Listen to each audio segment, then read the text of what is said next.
Commander Sarah Chen stood at the observation deck of the ESS Endurance, watching the massive alien vessel drift lifelessly through space. The ship's angular crystalline structure caught the light of the nearby star, sending prismatic reflections across the deck. After 15 years of deep space exploration, this was humanity's first encounter with an alien civilization, and it wasn't exactly going according to protocol. Engineering reports ready, Commander. Lieutenant James Rodriguez announced from his station. The Myriad vessel's power systems are completely dead. No signs of radiation leakage, but their containment fields are failing. Sarah nodded, her mind already racing through options. The Myriad, a species that had mastered quantum computing and zero-point energy, were stranded in space because their automated systems had catastrophically failed. The irony wasn't lost on her. Life signs, she asked, though she already knew the answer. 812 Myriad signatures, all stable. Their survival pods are functioning on backup power, but that won't last more than 72 hours. The Myriad ship dwarfed the Endurance by a factor of 10. Its crystalline structure housed one of the most advanced civilizations humanity had ever encountered, a species that had eliminated physical labor entirely through automation and artificial intelligence. And now they were helpless, trapped in their own technological marvel. "Open a channel to their emergency frequency," Sarah ordered, straightening her uniform. The holographic display flickered to life, revealing the elongated, ethereal features of first speaker Lysara. The Myriad's translucent skin seemed to pulse with anxiety, creating waves of bioluminescence that rippled across their face. "Commander Chen," Lysara's voice carried a musical quality, even through the translator. "We appreciate your presence, but I must reiterate that attempting to assist us would be futile. Our systems require specialized quantum interfaces that your species has not yet." "First speaker," Sarah interrupted politely. "With respect, we're not planning to interface with your systems at all. We're going to tell you." The silence that followed was profound. Lysara's skin flashed, and what Sarah had learned was their equivalent of disbelief. "Impossible," another Myriad voice cut in. Their chief engineer, Ven.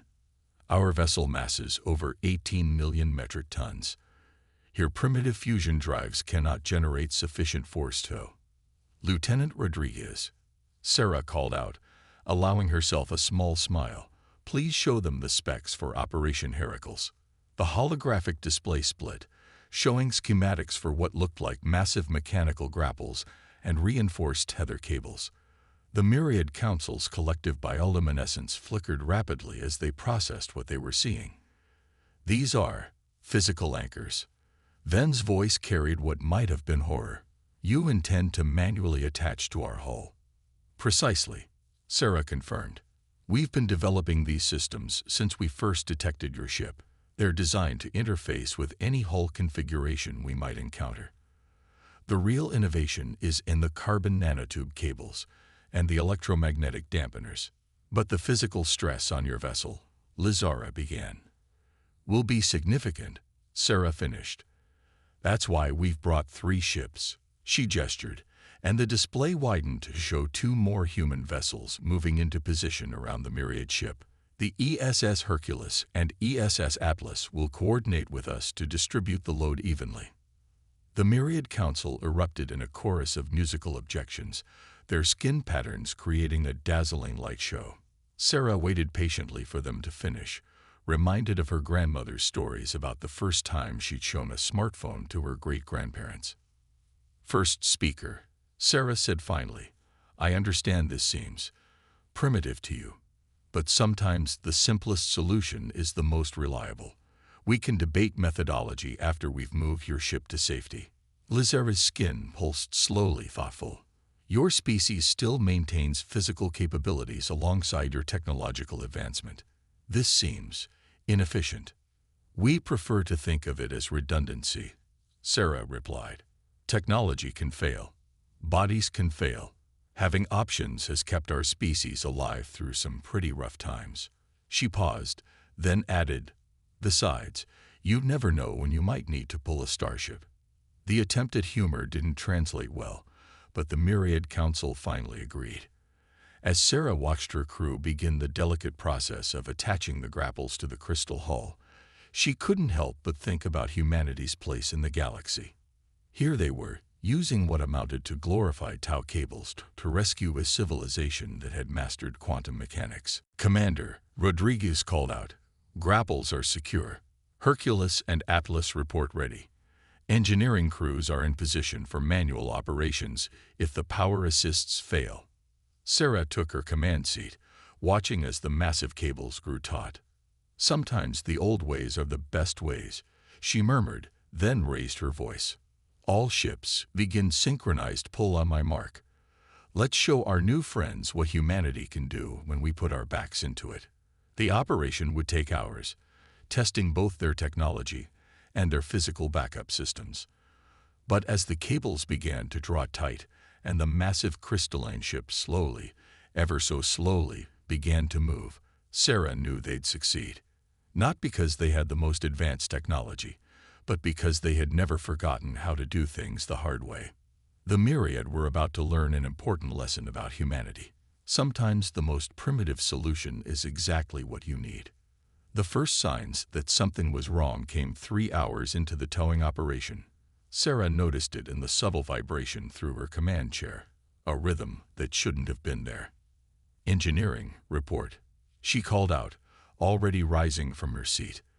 The holographic displays showed all 3 human ships maintaining perfect formation, their cables distributing the load of the massive Myriad vessel exactly as planned. Chief Engineer Maya Patel's voice came through with an edge of concern. "Commander, we're detecting unusual resonance patterns in the crystal structure. The Myriad hull is singing." As if on cue, a haunting tone began to echo through the Endurance's hull. It started low, barely perceptible, but quickly rose to a pitch that made Sarah's teeth ache.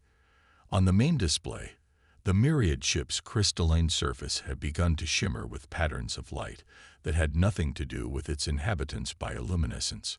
"All ships, full stop," Sarah ordered. The cables went slack, but the singing didn't stop. If anything, it grew louder. First Speaker Lysara's image appeared on the command deck, their translucent form now pulsing with rapid patterns of alarm. "Commander Chen, the resonance is affecting our stasis systems.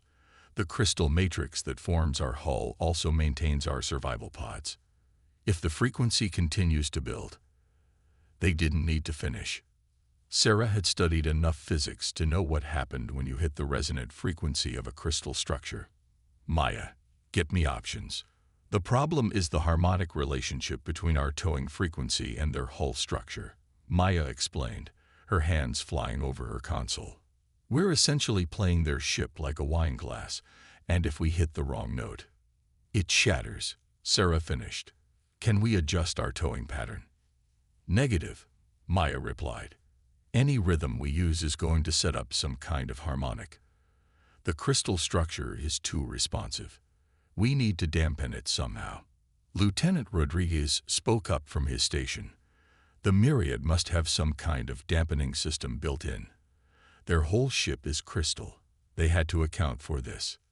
The dampeners are part of our automated systems." Then, the Myriad engineer cut in. Their skin was practically strobing with distress. "Without power, they're useless. Our entire ship is becoming one giant resonance chamber." Sarah felt the vibration increasing through her boots. They had maybe minutes before the crystal structure began to fail. 800 Myriad lives hung in the balance, and all their advanced technology was worse than useless. That's when Maya's voice came through again, with the tone Sarah recognized from countless emergency drills, the one that meant she had a crazy idea. "Commander, remember that cargo of memory foam we were transporting to the Ganymede colony?" Sarah blinked, then understood. "You want to physically dampen the vibrations." "Better than that," Maya replied. "The foam is programmable. We can tune it to counter the specific frequencies we're generating. We just need to get it into position. Manually." Sarah finished. Because we can't use the automated loading systems without risking more harmonic interference. She was already moving. Rodriguez, get me a channel to all ships. Maya, meet me in Cargo Bay 3. We're going to need every hand we can get. What followed was perhaps the most bizarre emergency response in human spaceflight history. Hundreds of crew members formed chains across all 3 ships, passing blocks of smart foam hand to hand through the maintenance tunnels. They worked in perfect silence. Even their comm systems were shut down to prevent any additional vibrations from feeding into the crystal matrix. Sarah found herself in the middle of a line, passing the surprisingly heavy foam blocks along while watching the crystal ship's surface through a porthole. The harmonics had reached a point where the entire structure seemed to be wavering, like heat waves off hot pavement. The myriad watched in bewilderment as humans in EVA suits began physically applying foam blocks to their hull, guided by Maya's calculations of the resonance patterns. Each block was programmed to absorb and cancel specific frequencies, turning the ship's crystalline song back on itself. "This is madness," she heard Ven comment over the emergency channel. "Using physical labor to solve a quantum harmonic problem. It defies all logical." The engineer's complaint cut off as the first sections of foam began to work. The piercing tones started to fade, replaced by blessed silence. Sarah watched as the crystal structure stabilized, its surface returning to its normal prismatic state. Hours later, when the immediate crisis had passed, Sarah stood with Lizara and Ven on the observation deck, looking at their ship. It was a striking sight. The elegant crystal vessel now wrapped in patches of dull gray foam, like bandages on a wounded creature. "We still need to move your ship to a safe port," Sarah said, "but we'll have to do it much more slowly, letting the foam absorb the vibrations as they form." Lizara's skin rippled with what Sarah was learning to recognize as amazement. "Your solution was to physically hold our ship together, to manually apply dampening material like sealing a leak in a primitive watercraft." "Sometimes the old ways are the best ways," Sarah replied, allowing herself a small smile, "especially when the new ways are trying to shake themselves apart." The myriad leaders were silent for a long moment, watching their crew interact with the humans who had just saved them through what they had previously considered primitive physical labor. "Perhaps," Ven said finally, their skin pulsing thoughtfully, "there is something to be said for maintaining certain traditional capabilities." Sarah nodded, already planning the next phase of their operation. They had prevented the ship from shaking itself apart, but they still had to move it. And something told her they hadn't seen the last of the challenges this rescue would present. At least now they had the myriad's attention. Sometimes it took a crisis to make people, or aliens, appreciate a different way of doing things, even if that way involved passing foam blocks hand to hand through space. The next crisis hit without warning. Sarah was reviewing the towing calculations with Maya when the Endurance's artificial gravity flickered. Once, twice, then failed completely. Around the command deck, objects and crew members began to float. "Report," Sarah called out, activating her magnetic boots. The holographic displays showed similar situations developing on both the Hercules and Atlas. "Power fluctuations across all 3 ships," Rodriguez responded, typing furiously at his floating console. "The resonance from the myriad ship. It's changed frequency. It's affecting our power cores directly." Sarah watched in horror as the smart foam patches on the crystal vessel began to deteriorate, breaking down at a molecular level. The haunting tone returned, but different this time. Deeper, more insistent. "The crystal matrix," Ven's voice came through, their image showing them surrounded by floating myriad crew members. "It's not just resonating anymore. It's adapting, learning from the dampening patterns and finding new frequencies." Maya's face had gone pale. The smart foam was programmed to absorb specific frequencies, but the crystal is generating new ones faster than we can reprogram the foam. "It's like it's evolving." "That's exactly what it's doing," Lizara cut in. "Our ship's quantum matrix. It's meant to be adaptive, to learn and grow." Without the control systems, they trailed off, their skin pulsing with patterns Sarah had never seen before. The Matrix is searching for its optimal frequency. When it finds it, how long? Sarah demanded. Minutes, perhaps less. Sarah looked at the tactical display. They had 3 human ships, hundreds of crew members, and a massive alien vessel that was about to shake itself, and them, into atomic particles. The cables were still attached, meaning they couldn't just back away. And even if they could, abandoning the myriad wasn't an option. That's when she noticed something. In the chaos of floating objects and crew members, there was a pattern to the vibrations. The crystal ship wasn't just generating random frequencies, it was cycling through them, like someone running up and down a musical scale. Maya, she said slowly, what if we don't try to dampen the vibrations? What if we match them instead? The engineer's eyes widened. You want to deliberately sync our ship's vibrations with theirs. Commander, that's crazy, I know. But look at the pattern. The crystal matrix is searching for harmony. So let's give it one. Understanding dawned on Maya's face. We could use our ship's own structural resonance. Match the frequency but phase shifted to create destructive interference. Like noise-canceling headphones, but on a massive scale. Can we do it manually? Sarah asked. All automated systems are compromised. Maya thought for a moment. The emergency thrusters. They're mechanically controlled, designed to work even in total power failure. If we can coordinate all 3 ships, firing thrusters in precisely timed sequences, we'd need perfect synchronization, Rodriguez cut in. Even a millisecond off, and we could amplify the resonance instead of canceling it. Sarah looked at her floating crew, then at the myriad leaders. First speaker, you said your people have perfect timing, yes? Part of your evolutionary adaptation to managing quantum systems. Lizara's skin flickered with surprise. Yes, but then we'll work together. Your people call the timing. Our people handle the physical controls. 3 ships, 3 points of contact, creating a perfect harmonic triangle around your vessel. The next few minutes were a blur of activity. Crew members positioned themselves at manual thruster controls across all 3 ships. Myriad observers were stationed with each human team, their natural ability to perceive quantum fluctuations making them perfect conductors for this impossible symphony. Sarah found herself at the main thruster controls with Lizara beside her, the first speaker's skin pulsing in a steady rhythm. Around them, the crystal ship's song grew louder, more insistent. Now, Lizara called out, their voice carrying a harmonic that seemed to resonate with the ship itself. Humans across 3 vessels fired their thrusters in perfect sequence, guided by myriad timing.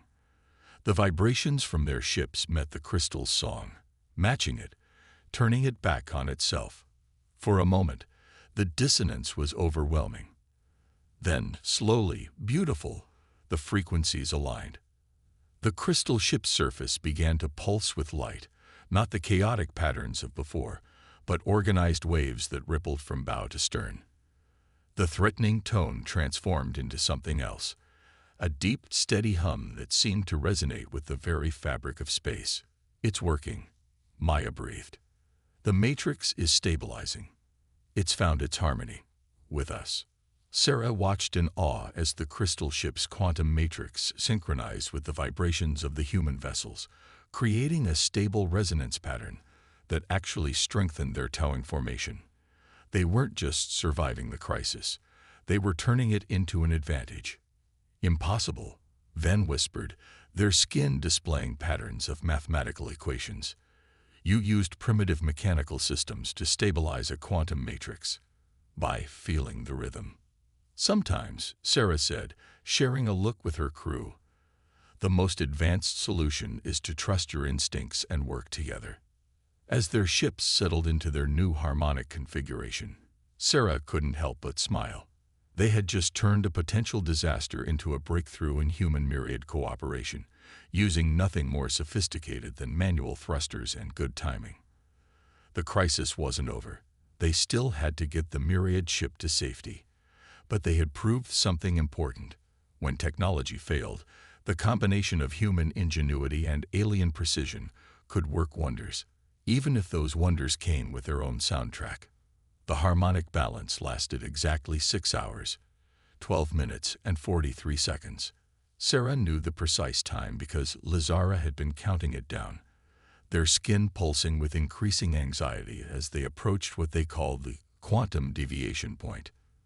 The matrix cannot maintain this configuration indefinitely, the first speaker explained, their voice tight. We're approaching a critical phase transition. When it occurs, a shudder ran through all 4 ships simultaneously. The careful harmony they'd established began to unravel as new, discordant frequencies emerged from the crystal structure. Gravitational anomalies forming, Rodriguez reported, his voice steady despite the growing chaos. The quantum matrix is warping local spacetime. Sarah watched in horror as the space around the Myriad ship began to distort visibly, light bending in impossible ways.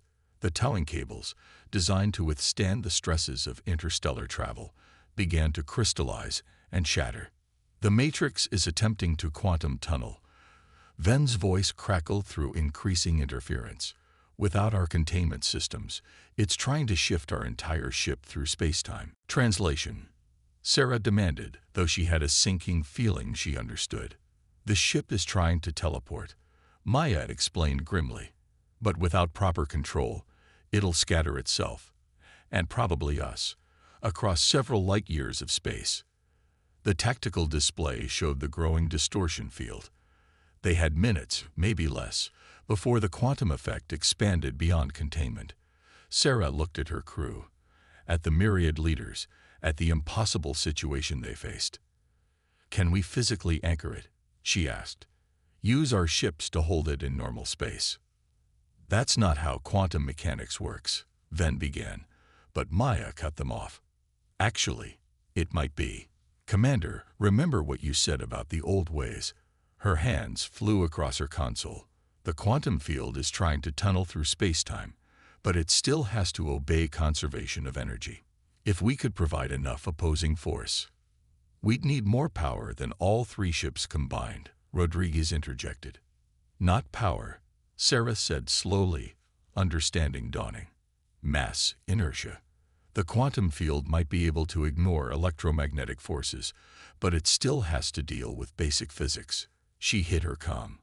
"All ships, prepare for emergency maneuver. Maya, I need you to calculate the exact vector of the quantum tunnel attempt." What followed was perhaps the most audacious plan in human spaceflight history. As the quantum distortion grew, the 3 human ships positioned themselves in a precise formation around the Myriad vessel. Instead of fighting the quantum tunnel effect, they would ride it, but only partway. "This is insanity," Ven protested, their skin strobing with equations.